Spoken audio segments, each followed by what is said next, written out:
আসসালামু আলাইকুম ওয়া রাহমাতুল্লাহি ওয়া বারাকাতুহু বিসমিল্লাহ ওয়ালহামদুলিল্লাহ ওয়াসসালাতু ওয়াসসালামু আলা রাসূলিল্লাহ ওয়া বা'দ। রব্বে করিম আল্লাহ সুবহানাহু ওয়া তাআলা এই বিশ্বকে তিনি জেনারেট করছেন তার অপারেশন, এবং টুডে আর টুমরো এই পৃথিবী সহকারে সোলার সিস্টেম সব কিছু একদিন ডিস্ট্রয় করে দেবেন।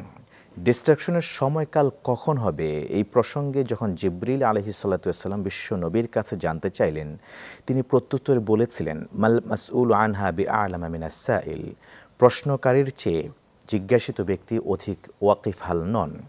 কিন্তু যখনই কিয়ামতের এই আলামত সম্পর্কে কথা আসে, তখনই একটি এলাকার কথা, ভৌগোলিকভাবে পরিচিত প্রসিদ্ধ একটি নাম সিরিয়া বা শাম, এই অঞ্চলের কথা বারবার আমাদের কানে ভেসে আসে। কি সম্পর্ক রয়েছে কিয়ামতের আলামতের সাথে? এই সিরিয়ার ভৌগোলিক অবস্থান বর্তমানে কোথায়? শরিয়ায় এর গুরুত্ব বা ফজিলত কতটুকু আছে? কিয়ামতের সাথেই বা এই সিরিয়ার আলামত কোথায়, আর বর্তমান প্রেক্ষাপট কি? নানান দিক নিয়ে ইনশাআল্লাহ তাআলা আজকের এই পর্বে আমরা জানবার চেষ্টা করব। প্রিয় দর্শক শ্রোতা, কাছে দূরে বিশ্বজুড়ে যেখান থেকে এই মুহূর্তে আমাদেরকে দেখছেন, স্বাগত জানাচ্ছি আপনাদের প্রত্যেককেই গ্রিন এলপি গ্যাস নিবেদিত সহজ সমাধানের আজকের এই অনন্য আয়োজনে। প্রিয় দর্শক শ্রোতা, আজকের আলোচনার বিষয় কিয়ামতের আলামত ও সিরিয়া। গুরুত্বপূর্ণ এই বিষয়ে আপনি জানতে পারেন, প্রশ্ন করতে পারেন আপনি টিভি স্ক্রিনে প্রদর্শিত নাম্বারে, কিংবা ফেসবুকে কমেন্ট অপশনে গিয়ে জানতে চাওয়া বিষয় স্পষ্ট করে অল্প কথায় লিখে দেওয়ার মাধ্যমে। আপনাদের জানতে চাওয়া বিষয়াবলী এবং আজকের গুরুত্বপূর্ণ বিষয় তথা কিয়ামতের আলামত ও সিরিয়া, এই বিষয়ে আলোচনা রাখবার জন্য স্টুডিওতে আমরা আমন্ত্রণ জানিয়েছি বিদগ্ধ ইসলামিক স্কলারকে।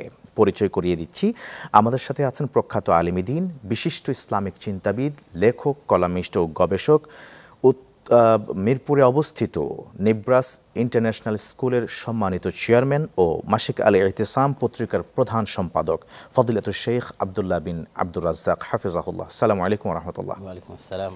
আহলান ওয়া সাহলান শেখ, মারহাবান বিকুম। জাযাকুমুল্লাহ খাইরান। আপনি যেমনটা শুনেছেন যে আজকে আমরা আলোচনা শুনবো আপনার কাছ থেকে অল্প সময়ের মধ্যে কিয়ামতের আলামত ও সিরিয়া সংক্রান্ত বিষয়ে। আমি কিয়ামতের আলামত এই চ্যাপ্টারটা নিয়ে পরে আসতে চাই, শুরুতে আসতে চাইবো যে সিরিয়া বলতে আসলে কি বুঝি, তার ভৌগোলিক বর্তমান অবস্থান কোথায়? চমৎকার। আসলে পবিত্র কোরআনে এবং হাদিসে সিরিয়া বা সিরিয়া সংশ্লিষ্ট যে ফজিলতগুলো বর্ণিত হয়েছে, সেগুলো সবগুলোই মূলত মসজিদে আকসাকে কেন্দ্র করে। আচ্ছা। তথা মসজিদে আকসা এবং তার সংশ্লিষ্ট অঞ্চলকে পবিত্র কোরআন এবং হাদিসে শাম হিসেবে অভিহিত করা হয়েছে, বা আল্লাহ সুবহানাহু ওয়া তাআলা কর্তৃক বাছাইকৃত বরকতময় ভূখণ্ড হিসেবে অভিহিত করা হয়েছে। তো এই পুরো ভূখণ্ডের মধ্যে ভৌগোলিকভাবে আগের যুগের সালাফে সালেহিন যে স্থানগুলোকে নির্ধারণ করেছেন, সেগুলো বর্তমানে বিভিন্ন কয়েকটি দেশে বিভক্ত। যেমন ফিলিস্তিন নামে বিভক্ত, ইসরায়েল নামে বিভক্ত, লেবানন, জর্ডান, বর্তমান সিরিয়া, এগুলো সবগুলোই বেলাদ শাম। আচ্ছা। পবিত্র কোরআন এবং হাদিসে বর্ণিত যে ফজিলতপূর্ণ বরকতময় অঞ্চল আছে, সেটির অন্তর্ভুক্ত হবে, যার কেন্দ্রস্থলে থাকবে মূলত মসজিদ আকসা এবং তার আশেপাশের অঞ্চল। ধন্যবাদ। দ্বিতীয় যে বিষয়টি আসে প্রসঙ্গতই, সিরিয়া সম্পর্কে বা এই যে বেলাদুশ শাম সম্পর্কে কোরআন এবং সুন্নায় কি বলা আছে, এর ফজিলত বা গুরুত্ব নিয়ে যদি বলতেন। আসলে বেলাদ শাম বা সিরিয়া সম্পর্কে পবিত্র কোরআন এবং হাদিসে যা বর্ণিত হয়েছে, তা যদি আমরা শুরু করতে চাই, তাহলে প্রথমে শুরু করতে হবে পবিত্র কোরআনের একটি আয়াত দিয়ে, যে সুবহানাল্লাযী আসরা বিআবদিহি লাইলাম মিনাল মাসজিদিল হারাম ইলাল মাসজিদিল আকসা আল্লাযী বারাকনা হাওলাহ। যে আমরা পবিত্রতা বর্ণনা করছি সেই মহান আল্লাহ সুবহানাহু ওয়া তাআলার, যিনি আমাদের নবী মুহাম্মদ সাল্লাল্লাহু আলাইহি ওয়াসাল্লামকে মসজিদে হারাম তথা মক্কা থেকে সফর করিয়েছেন মসজিদে আকসা পর্যন্ত, যেই মসজিদে আকসার চতুর্পাশ বা সংশ্লিষ্ট অঞ্চল আল্লাহ সুবহানাহু ওয়া তাআলা বরকত মণ্ডিত করে রেখেছেন। আচ্ছা। তাহলে পবিত্র কোরআনের এই আয়াতে আল্লাহ সুবহানাহু ওয়া তাআলা স্পষ্ট করে দিচ্ছেন যে শুধু মসজিদ আকসা নয়, বরং মসজিদ আকসা এবং তার সংশ্লিষ্ট অঞ্চল বরকতময়। তাহলে এটি গেল আল্লাহ সুবহানাহু ওয়া তাআলার পক্ষ থেকে একটি বার্তা যে এটি বরকতময় অঞ্চল। এবং আরও কিছু কিছু আয়াতে আল্লাহ সুবহানাহু ওয়া তাআলা বলেছেন যে আল আরদুল মুকাদ্দাসা, পবিত্র ভূমি। এবং সেই ভূমি, যেই ভূমিতে আল্লাহ সুবহানাহু ওয়া তাআলা ইব্রাহিম আলাইহিস সালাতু ওয়াস সালামকে আশ্রয় দিয়েছেন, সেই ভূমি, যেই ভূমিতে আল্লাহ সুবহানাহু ওয়া তাআলা লূত আলাইহিস সালাতু ওয়াস সালামকে আশ্রয় দিয়েছেন। কিভাবে? ইব্রাহিম আলাইহিসসালামের আদি ভূমি ছিল ইরাকে। যখন তার বাবা এবং তাদের তৎকালীন রাজা বা বাদশাহ নমরুদ যখন তাকে এলাকা পরিত্যাগ করার আদেশ দিল, তখন তিনি হিজরত করে এসে আশ্রয় নিয়েছিলেন মসজিদ আকসা এবং তৎসংশ্লিষ্ট অঞ্চলে। আচ্ছা, এই জন্য বেলায়াত শামের আরেকটা নাম হচ্ছে দারুল হিজরাহ লি ইব্রাহিম আলাইহিসসালাম। আচ্ছা, যেমন আমাদের নবীর দারুল হিজরা হচ্ছে মদিনা, জি, ঠিক ইব্রাহিম আলাইহিসসালামের দারুল হিজরা হচ্ছে শাম বা সিরিয়া। আচ্ছা, ঠিক তেমনি লূত আলাইহিসসালামের যে ইরাক এলাকা, সেটিকে যখন আল্লাহ সুবহানাহু ওয়া তাআলা ধ্বংস করে দিলেন, তখন তাকে এবং মুমিনদেরকে আল্লাহ আশ্রয় দিয়েছিলেন এই বেলায়াত শামে, যার বর্ণনা আল্লাহ নিজে কোরআন মাজিদে দিয়েছেন। আর হাদিসের দিকে যদি যাই, যে এই অঞ্চল সম্পর্কে রাসূলুল্লাহ সাল্লাল্লাহু আলাইহি ওয়াসাল্লাম কি বলেছেন, তাহলে কয়েকটা প্রসিদ্ধ হাদিস আছে যে আল্লাহুম্মা বারিক লানা ফি শামিনা, যে হে আল্লাহ আপনি আমাদের সিরিয়াতে বরকত নাজিল করুন। যেখানে স্পষ্টভাবে রাসূলুল্লাহ সাল্লাল্লাহু আলাইহি ওয়াসাল্লাম সিরিয়ার জন্য দোয়া করেছেন। দ্বিতীয় আরেকটি হাদিস রাসূলুল্লাহ সাল্লাল্লাহু আলাইহি ওয়াসাল্লামের পক্ষ থেকে পাওয়া যায় যে আমি স্বপ্নে দেখছি যে আল্লাহ সুবহানাহু ওয়া তাআলার কিতাব বা আমুদ আল কিতাব, কিতাবের একটা মূল অংশ আমার কাঁধের নিচ থেকে বা আমার মাথার নিচ থেকে নিয়ে যাওয়া হচ্ছে, তার আলোটা, তার নূরটা কোথায়? সিরিয়াতে। আচ্ছা, এবং রাসূলুল্লাহ সাল্লাল্লাহু আলাইহি ওয়াসাল্লাম বললেন, যখন সমগ্র পৃথিবী ফিতনায় জর্জরিত হয়ে যাবে, তখন তোমরা ঈমান পাবে সিরিয়াতে। আচ্ছা, একই হাদিস। এই হাদিসের শেষের অংশটা হচ্ছে যে কিতাবের নূর সিরিয়াতে যাচ্ছে, মানে সমগ্র পৃথিবী যখন ফিতনায় জর্জরিত, তখন ঈমান পাওয়া যাবে সিরিয়াতে। আর এক হাদিসে রাসূলুল্লাহ সাল্লাল্লাহু আলাইহি ওয়াসাল্লাম বলেন যে লা তাযালু তায়ফাতু মিন উম্মতি যাহিরিনা আলাল হক, কিয়ামত পর্যন্ত আমার উম্মতের একটা দল হকের উপর থাকবে এবং হকের জন্য লড়াইরত থাকবে। এই হাদিসের বিভিন্ন রিওয়ায়াতে রাসূলুল্লাহ সাল্লাল্লাহু আলাইহি ওয়াসাল্লাম বলেছেন তারা শাম বা সিরিয়া অঞ্চলে থাকবে। আচ্ছা, হকের উপর কিয়ামত পর্যন্ত থাকবে এরকম একটা জামাত শাম বা সিরিয়াতে পাওয়া যাবে। আচ্ছা, রাসূলুল্লাহ সাল্লাল্লাহু আলাইহি ওয়াসাল্লামের আরেক হাদিস, যেটি অবশ্যই আপনি যখন কিয়ামতের আলামতের দিকে যাবেন তখন এই অংশটুকু আসবে, তারপরও এটি এখানে ফজিলত হিসেবে আমরা উল্লেখ করছি যে শাম বা সিরিয়াবাসীর জন্য সুসংবাদ, ভয়ঙ্কর মহাযুদ্ধের দিন শাম হবে মুসলমানদের হেডকোয়ার্টার। আচ্ছা, মুসলমানদের মার্কাজ, কেন্দ্রস্থল।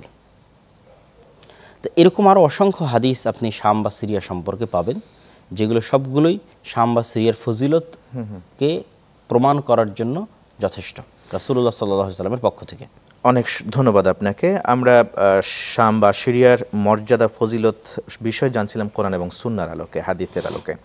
এই পর্যায়ে কি আপনি আমাদের দর্শকদের উদ্দেশ্যে বলবেন যে কিয়ামতের আলামতের কথা বা কি বলা হয়, কিয়ামতের যেসব নিদর্শনের কথা বলা আছে, এর মধ্যে একটি নিদর্শনের কথা তো এমনও বলা হয়েছে, শাম হবে আরদুল মানশার ওয়াল মাহশার, এটা হাসরের ময়দান হবে এমনটা বলা হয়েছে। আমরা তো জানি হাসরের ময়দান তো অন্যরকম হাসরের ময়দান, সেখানে তো এই পৃথিবীর মানুষ শুধু জমায়েত হবেন না, যারা মৃত্যুবরণ করেছেন তারাও, কিন্তু অনেকে বলে থাকেন কিংবা হাদিসে তো এমনটাই আছে যে আরদুল মাহশার হবে শাম বা সিরিয়া। আসলে মূলত এখানে কি হাসরের ময়দান কি দুইটা হবে না কি হবে, আর কিয়ামতের আলামতের সাথে এর সম্পৃক্ততাটা কি? শাম বা সিরিয়ার সাথে কিয়ামতের আলামতের সম্পৃক্ততা যদি আমরা তুলে ধরতে চাই, তাহলে কয়েকটি বড় বড় বিষয় এখানে সামনে চলে আসে। প্রথমত আমরা জানি ঈসা আলাইহিস সালাতু ওয়াস সালামের বিষয়, দ্বিতীয়ত ইমাম মাহদির বিষয়, তৃতীয়ত কিয়ামতের সন্নিকটে সংঘটিত হওয়া বড় বড় যুদ্ধের বিষয়, আর সব শেষে আসবে আপনি যেটা বললেন যে এটা হচ্ছে আরজুল মাহশার বা আরজুল মানশার। প্রথমত আমরা ইমাম মাহদির বিষয়ে আসি, এবং ইমাম মাহদির সাথে কিয়ামতের পূর্ব মুহূর্তে সংঘটিত হওয়া বড় বড় যুদ্ধগুলো অটোমেটিক কানেক্টেড। তো একটা হাদিসে রাসূলুল্লাহ সাল্লাল্লাহু আলাইহি ওয়াসাল্লাম বলছেন যে অচিরেই, ততক্ষণ পর্যন্ত কিয়ামত হবে না যতক্ষণ না তোমাদের মধ্যে এবং রোমানদের মধ্যে একটি চুক্তি সাধিত না হয়, যে চুক্তির ভিত্তিতে তোমরা কমন তৃতীয় শত্রুর বিরুদ্ধে লড়াই করবে একসাথে। রোমানরা এবং মুসলিমরা পরস্পর চুক্তি করে উভয়ের এক তৃতীয় শত্রুর বিরুদ্ধে লড়াই করবে। আচ্ছা, এটা রাসূলুল্লাহ সাল্লাল্লাহু আলাইহি ওয়াসাল্লাম বলছেন। রোম বলতে আসলে দুইটা জায়গাকে ঐতিহাসিকভাবে বোঝানো হয়, যেটা আমাদের এখন তুরস্ক আছে, তুরস্কের রাজধানী ইস্তাম্বুল, যেটি হাদিসে কুস্তুনতুনিয়া বা ইংরেজিতে কনস্টান্টিনোপল বলা হয়। এটি মূলত বাইজেন্টাইন রোমান সাম্রাজ্যের রাজধানী ছিল যুগ যুগ যাবৎ। এমনকি ক্রুসেড যুদ্ধ চলার সময়ও ক্রুসেডারদের মেইন সেন্টার ছিল ইস্তাম্বুল। জি, মুসলমানরা বহু পরে ইস্তাম্বুল বিজয় করেছে, ক্রুসেডারদেরও বহু পরে। আর আরেকটা ধরা হয় রোম বলতে ইতালির রাজধানী রোম। তো আর আমরা যদি একদম ডাইরেক্টলি বলি তাহলে রোম বলতে খ্রিস্টান। তো রোমান এম্পায়ারের অনুসারী অথবা খ্রিস্টান অনুসারীদের সাথে, বৃহৎ খ্রিস্টান অনুসারীদের সাথে মুসলমানদের একটা চুক্তি হবে। আচ্ছা, এই চুক্তির ভিত্তিতে তারা তৃতীয় এক শত্রুর বিরুদ্ধে লড়াই করবে, রাসূলুল্লাহ সাল্লাল্লাহু আলাইহি ওয়াসাল্লাম বলছেন, এবং এই লড়াইয়ে রোমানরা এবং মুসলিমরা বিজয়ী হবে। বিজয়ী হওয়ার পর রোমানদের মধ্যে একজন বলবে যে এই বিজয়টা হয়েছে সালিব বা ক্রুশের কারণে, ক্রুশের বরকতে বা ক্রুসেডের বরকতে, যে ক্রস চিহ্ন তারা ঈসা আলাইহিস সালাতু ওয়াস সালামকে শুলে চড়ানোর যে আলামত বা চিহ্ন তারা গলায় বহন করে, সেটিকে একজন উঁচিয়ে ধরবে। এই উঁচিয়ে ধরার কারণে কোনো এক মুসলমানের মধ্যে গায়রাত জাগ্রত হবে, আত্মমর্যাদা জাগ্রত হবে, তখন সে ক্রসটাকে ভেঙে দিবে। আচ্ছা, যখন ভেঙে দিবে তখন রোমান এবং মুসলমান মুখোমুখি হবে লড়াই, চুক্তি নষ্ট হয়ে যাবে, চুক্তি ভঙ্গ হয়ে যাবে, মুখোমুখি হবে লড়াইয়ের জন্য। রাসূলুল্লাহ সাল্লাল্লাহু আলাইহি ওয়াসাল্লাম বলছেন, সেই দিন ৮০টি পতাকার অধীনে রোমানরা মুসলমানদের বিরুদ্ধে যুদ্ধ করার জন্য আসবে। প্রত্যেক পতাকার অধীনে ১২,০০০ করে সৈন্য থাকবে, তথা প্রায় কাছাকাছি লক্ষের কাছাকাছি সৈন্য। আর মুসলমানদের সেই দিন মার্কাজ হবে শাম বা সিরিয়ার একটা জায়গা, গোতা নামক জায়গায়। আচ্ছা, আর রোমানরা অবতীর্ণ হবে আমাক বা দাবেক নামক জায়গায়। ম্যাপ যারা গবেষক যারা রিসার্চ করেছেন তারা দেখেছেন যে আমাক এবং দাবেক নামক জায়গাটা বর্তমান তুরস্ক এবং সিরিয়া সীমান্তবর্তী অঞ্চলে অবস্থিত। আর গোতা যেটি মুসলমানদের হেডকোয়ার্টার হবে সেটি দামেস্ক নিকটবর্তী অঞ্চলে অবস্থিত। আচ্ছা, রাসূলুল্লাহ সাল্লাল্লাহু আলাইহি ওয়াসাল্লাম বলেন, এই যুদ্ধে মুসলমানেরা ৩ ভাগে বিভক্ত হয়ে যাবে। একদল মুসলমান যুদ্ধ শুরু হওয়ার পর পালিয়ে যাবে, তাদের তওবা আল্লাহ কোনোদিন কবুল করবে না। ৩ ভাগের ১ ভাগ মুসলমান শহীদ হয়ে যাবে, তারা হবে পৃথিবীর সর্বশ্রেষ্ঠ শহীদ। ৩ ভাগের ১ ভাগ মুসলমান যুদ্ধে বিজয়ী হবে, তারা পরবর্তীতে আর কোনোদিন ফিতনায় নিপতিত হবে না। সুবহানাল্লাহ। আর এই যুদ্ধ হবে অত্যন্ত ভয়ঙ্কর যুদ্ধ। এই যুদ্ধের বিষয়ে বলা আছে যে একটা পাখি যদি ১ মাস আকাশে উড়ে তবুও লাশের সারি শেষ হবে না। আল্লাহু আকবার। আমি গুরুত্বপূর্ণ বিষয়টা, খুবই চাঞ্চল্যকর কিছু তথ্য, এবং সেগুলি আসলে অনেক গভীর স্টাডির বিষয়। আমি এই বিষয়টা ইনশাআল্লাহ তাআলা আমাদের দর্শকের সামনে তুলে ধরব, তবে সময় বলছে একটা বিরতিতে যাবার। প্রিয় দর্শক শ্রোতা, আপনারা শুনছিলেন আজকের আমন্ত্রিত ইসলামিক স্কলারের কাছ থেকে কিয়ামতের আলামত ও সিরিয়া সংক্রান্ত বিষয়ে, কিয়ামতের সাথে কিভাবে সিরিয়ার সম্পৃক্ততা রয়েছে এ বিষয়ে আমরা বিস্তারিত জানবো ইনশাআল্লাহ তাআলা একটা বিরতির পর। দেখছেন গ্রিন এলপি গ্যাস নিবেদিত সহজ সমাধান, সাথেই থাকুন।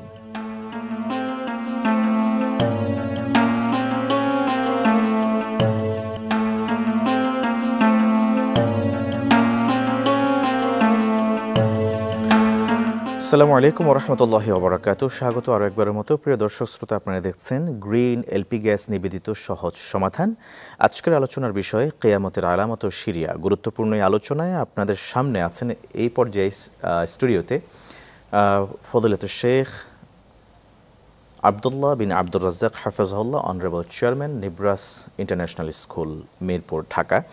আমি শেখকে আরও একবার মতো স্বাগত জানাচ্ছি। আমরা সেই চাঞ্চল্যকর তথ্য যেটা আপনি গবেষণা করে বের করেছেন, উপস্থাপন করছিলেন, সেই যুদ্ধ সংক্রান্ত বিষয়ে, যেটি মুসলমানদের মাঝে এর পরবর্তীতে এবং খ্রিস্টানদের মাঝে অনুষ্ঠিত হবে, যারা একসময় মিত্র হয়ে তৃতীয় শত্রুর বিরুদ্ধে যুদ্ধ করবে, সেটা শেষ করতেন যদি কাইন্ডলি। জি, আমি খুব দ্রুত সময়ের মধ্যে শেষ করে দেবো ইনশাআল্লাহ, সময় নেব না। তো আমরা যে জায়গায় আলোচনা করছিলাম যে যুদ্ধটা যখন খুব ভয়ঙ্কর আকার ধারণ করবে এবং ভয়াবহতা এমন হবে যে কোনো এক বংশে যদি ১০০ জন সদস্য থাকে কোনো এক সেই প্রজন্মের, তাহলে ৯৯ জন মারা যাবে, একজন বেঁচে থাকবে। আর একটা পাখি যদি ১ মাস আকাশে উড়ে তাহলে লাশের সারি শেষ করতে পারবে না। এই ভয়াবহ যুদ্ধে মুসলমানদের বিজয় হবে। বিজয় হওয়ার পর মুসলমানেরা তাদের আরাম আয়েশের জন্য কোনো একটা জায়গায় অপেক্ষা করবে। কিছু হাদিসে আছে যে তরবারি গাছে ঝুলিয়ে রাখবে। তখন কেউ একজন বলবে, হাদিসে বলা আছে শয়তান বলবে যে তোমাদের বাড়িতে দাজ্জাল প্রবেশ করেছে। তো মুসলমানেরা তাড়াহুড়ো করে সেখান থেকে বের হয়ে দামেস্কে ফিরে আসবে, কিন্তু এসে দেখবে যে না, দাজ্জাল আসেনি, আসলে সেটি মিথ্যা কথা ছিল। তখন দামেস্কে কোনো এক সালাতের সময়ে ঈসা আলাইহিস সালাতু ওয়াস সালাম দামেস্কের কোনো এক মসজিদে, যেটি ধারণা করা হয়, গবেষকদের ধারণা যে যেটি জামি মসজিদ আল উমাবি, উমাইয়াদের তৈরি করা যে জামি মসজিদ, সেটিকেই মানুষ মনে করে যেখানে ঈসা আলাইহিস সালাতু ওয়াস সালাম অবতীর্ণ হবেন, ঈসা আলাইহিস সালাতু ওয়াস সালাম নেমে আসবেন এবং তারপরে দাজ্জালের প্রকাশ হওয়ার খবরটি সত্য হিসেবে প্রমাণিত হবে। পরবর্তীতে সত্য খবরটা আসবে যে হ্যাঁ, দাজ্জাল বের হয়ে গেছে, এবং ঈসা আলাইহিস সালাতু ওয়াস সালাম সহ ইমাম মাহদী সহ দাজ্জালকে হত্যা করার জন্য তারা রওনা দিবেন। এবং দাজ্জালকে তারা হত্যা করার পূর্বেই ঈসা আলাইহিস সালামকে দেখে জেরুজালেমের বাবুল লুদ নামক দরজায় ঈসা আলাইহিস সালাম এবং দাজ্জাল মুখোমুখি হবে, তথা দামেস্ক থেকে জেরুজালেমের দিকে তারা যাবে। এই পুরো অঞ্চলটাই সিরিয়া, শাম হিসেবে অন্তর্ভুক্ত, যেমনটা আমরা বলেছি। তখন দাজ্জাল ঈসা আলাইহিস সালামকে দেখার পর লবণ যেভাবে পানিতে দিলে গলে যায় সেভাবে গলে যাবে, কিন্তু সে গলে ধ্বংস হওয়ার আগে ঈসা আলাইহিস সালাম তাকে হত্যা করবেন। তো এই পুরো ঘটনায় আমরা দেখতেছি যে ঈসা আলাইহিস সালামের অবতীর্ণ হওয়া, ইমাম মাহদির আগমন এবং কিয়ামতের পূর্ব মুহূর্তের যুদ্ধ সবগুলোই সিরিয়া বা শাম কেন্দ্রিক সংঘটিত হচ্ছে। তার আরেকটা বড় কারণ হচ্ছে মক্কা এবং মদিনাকে আল্লাহ সুবহানাহু ওয়া তাআলা ফিতনা থেকে মাহফুজ করে দিয়েছেন। মক্কা এবং মদিনার দরজাগুলোতে ফেরেশতাগণ পাহারা দিবে যেন সেগুলোতে দাজ্জাল প্রবেশ করতে না পারে। তো এই অঞ্চলগুলো ফিতনা মুক্ত থাকবে। সুতরাং পৃথিবীর তৃতীয় পবিত্রতম অঞ্চল, যেটির নিয়ে এরকম ভয়ঙ্কর যুদ্ধ হওয়া স্বাভাবিক। কেননা ইহুদি বা খ্রিস্টানেরা আপনার কাবাঘরকে দাবি করে না বা মসজিদে নববীকে দাবি করে না, বাট মসজিদে আকসাকে তারাও দাবি করে, ইহুদিরাও দাবি করে, খ্রিস্টানরাও দাবি করে, আমরাও দাবি করি। সুতরাং বিশ্বের 99% মানুষের সাথে এটির কানেক্টিভিটি আছে এবং এটিকে কেন্দ্র করে ভয়ঙ্কর বড় যুদ্ধ তৈরি হয় এবং এই অঞ্চলে তৈরি হয়, এটি খুবই স্বাভাবিক এবং যেটি হবে রাসূল সাল্লাল্লাহু আলাইহি ওয়াসাল্লাম যেমনটি বলেছেন। এই ছিল কিয়ামত সংঘটিত হওয়া সংক্রান্ত। আর আরজুল মাহশার যেটি বলা হচ্ছে, যে সেটি মূলত যে দুটি অর্থ, দুটি ব্যাখ্যা হতে পারে, যে কিয়ামত সংশ্লিষ্ট সকল কিছু এখানে সংঘটিত হবে। আর দ্বিতীয়ত যে আল্লাহ সুবহানাহু তাআলা যেই জায়গাকে মানুষের একত্রিত করার জায়গা বানাবেন সমগ্র পৃথিবীর মানুষের, সেটির মার্কাজ বা কেন্দ্রস্থল থাকবে শামের এই অঞ্চল বা এই ভূমি। অনেক ধন্যবাদ আপনাকে। আমার সময়ের শেষের দিকে আমরা চলে আসছি। একটি গুরুত্বপূর্ণ বিষয় এখনও রয়ে গেছে আমাদের, সেটি হচ্ছে এই যে কিছুদিন আগে সিরিয়া বিজয় হয়েছে আলহামদুলিল্লাহ, এবং সেটাকে কিভাবে দেখছেন বর্তমানের সাথে, কিয়ামতের আলামতের সাথে অনেকে সেটাকে মিলাচ্ছেন যে সিরিয়া যেহেতু বিজয় হয়ে গিয়েছে অতএব কিয়ামত অত্যাসন্ন। এটাকে আপনি কিভাবে দেখছেন? এটিকে আমি যেভাবে দেখতে চাই সেটি হচ্ছে যে রাসূল সাল্লাল্লাহু আলাইহি ওয়াসাল্লামের একটি হাদিসে তিনি বলেছেন, সিরিয়াতে যদি কল্যাণ না থাকে তো পুরো মুসলিম উম্মার মধ্যে কল্যাণ থাকবে না। লা খায়রা লাকুম, তোমাদের জন্য কোনো কল্যাণ নেই। সুতরাং সিরিয়াতে কল্যাণ থাকা আমাদের জন্য কল্যাণ থাকা। তো বাদশাহ বাশার আল আসাদ যারা ছিল তারা ছিল নুসাইরি শিয়া ফেরকার অনুসারী। খুবই নিকৃষ্ট এবং জঘন্য আকীদা হচ্ছে নুসাইরিদের, যাদেরকে মুসলমান মনে করা কোনো অবকাশ নেই, যে সে মুসলমান এটা মনে করার কোনো অবকাশ নেই। আর তারা যে পরিমাণ জুলুম এবং অত্যাচার সিরিয়ার মুসলমানদের উপর করেছে, এই অত্যাচার আমেরিকা বা ইসরায়েলও মুসলমানদের উপর করেনি। ইসরায়েলও গাজায় অত অত্যাচার করেনি যতটা সে করেছে। আর এখানে অবশ্যই বহু গ্রুপ আছে, বহু দলে এবং বহু মতবাদে বিভক্ত আছে। বাট আমরা লাস্টে যেটা দেখলাম এইচটিএস বা এইচটিএসের যে নেতা আবু মুহাম্মদ আল জোলানি, তিনিও বিভিন্ন সময় বিভিন্ন লাইফের অনেক পর্ব পেরিয়ে এসেছেন। কখনো তিনি আমেরিকার বিরুদ্ধে ইরাকি যুদ্ধ করেছেন, সেখানে জেলের ভিতরে গেছেন, ঠিক আছে, কারাগারে ছিলেন। আবার সেখান থেকে মুক্তি পেয়ে তিনি সিরিয়ার আন্দোলনে নুসরা ফ্রন্ট তৈরি করে যুক্ত হয়েছেন। আবার কখনো বিভিন্ন যে আন্তর্জাতিক যে দলগুলো আছে সেগুলোর সাথে সম্পৃক্ত ছিলেন। বাট সর্বশেষে তারা ওই সমস্ত সকল দল থেকে সম্পর্ক ছিন্ন করে হাইয়াত তাহরির আশ-শাম নামে লড়াইরত যতগুলো দল ছিল বাশার আল আসাদের বিরুদ্ধে, সবগুলোর একটা সমন্বিত ঐক্য ফ্রন্ট বা মোর্চা আমরা বলতে পারি। এবং তুরস্ক সীমান্তবর্তী অঞ্চল ইদলিব, সেখানে মূলত তারা তুরস্কের আশ্রয়, সেখানে মূলত তারা ধীরে ধীরে বড় হয় এবং ইদলিবেই তারা একটা বলা যায় পরিপূর্ণ একটা রাষ্ট্রের মতো শাসন ব্যবস্থা পরিচালিত করত। দেখা যাচ্ছে 24 ঘন্টা হয়তো দামেস্কেও বিদ্যুৎ থাকতো না, কিন্তু ইদলিবে বিদ্যুৎ থাকতো। এরকম একটা সুন্দর অ্যাডমিনিস্ট্রেশন তারা তৈরি করে ফেলেছিল ইদলিবে। এবং ইদলিবের যিনি প্রধানমন্ত্রী ছিলেন তিনিই কিন্তু এখন পুরো সিরিয়ার প্রধানমন্ত্রীর অন্তর্বর্তীকালীন সরকারের দায়িত্ব গ্রহণ করেছেন। তবে তারা এই বিজয়টা সক্ষম হয়েছে ফলত যে পৃথিবীর বড় বড় শক্তিরা বিভিন্ন বড় বড় জায়গায় ব্যস্ত।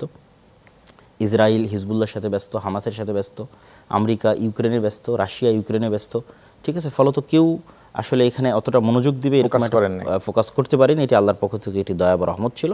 ফলত মাত্র 11 দিনের ব্যবধানে এই বিজয়টা তাদের জন্য সম্ভব হয় এবং এটিকে আমরা অবশ্যই কল্যাণকর মনে করছি। যারা মনে করতেছে না এই বিজয়ে, এখানে দুইটা জিনিস না বললেই নয়, অনেকেই মনে করতেছে না এই বিজয়ে সিরিয়া ইসরায়েল দখল করে নেবে। যদি আগে সরকার থাকতো তাহলে সিরিয়া ইসরায়েল দখল করতে পারতো না। আমি মনে করি এটি খুবই জঘন্য এবং নিকৃষ্টতম একটি কথা। আগের যারা ছিল তাদের কাছে ইসরায়েল নিরাপদ ছিল বলেই সে কখনো এই ধরনের হামলা করেনি, যা গত 2-3 দিনে 500-র অধিক জায়গায় ইসরায়েল হামলা করেছে। কেন? ইসরায়েল এখন যাদের হাতে সিরিয়া আছে তাদের কাছে তার নিরাপত্তা মনে করতে। ধন্যবাদ জানাচ্ছি। আমরা আসলে আর নিতে পারছি না, আজকে সময় শেষ হয়ে গেছে। জাযাকাল্লাহ খায়রান। বারাকাল্লাহ ফিক। প্রিয় দর্শক শ্রোতা, এতক্ষণ পর্যন্ত আপনারা দেখছিলেন গ্রিন এলপি গ্যাস নিবেদিত সহজ সমাধান, কিয়ামত এর আলামত ও সিরিয়া সংক্রান্ত বিষয়ে আমরা আলোচনা শুনছিলাম শেখের কাছ থেকে। অন্য কোনো পর্বে ইনশাআল্লাহ তাআলা বিস্তারিত আরও জানবার চেষ্টা করব। এই পর্যন্ত আপনাদের প্রত্যেক সুস্বাস্থ্য দীর্ঘায়ু কামনা করে শেষ করছি। আসসালামু আলাইকুম ওয়া রাহমাতুল্লাহি ওয়া বারাকাতুহু।